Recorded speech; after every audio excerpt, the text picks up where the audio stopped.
So hey everyone, in this video we will see how to fix Vizio TV stuck in zoom, wide or normal, picture size and remote code. So fix 1 is turn off zoom in accessibility. Press the menu or gear button on your Vizio remote. Navigate down and select accessibility. Locate zoom mode and toggle it off. Press exit to close the menu.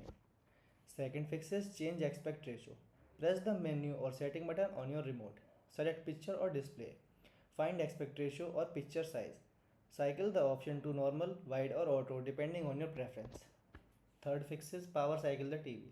Unplug the power cord from the wall outlet while the TV is on. Wait for 3 to 5 minutes, then plug the power cord back into the outlet. Turn the TV on. Fourth fix is check connected device. Grab the remote for your cable box, Fire TV or streaming device. Access the setting menu and locate display and sound or screen resolution. Ensure the display setting is set to 16:9 or set to auto adjust.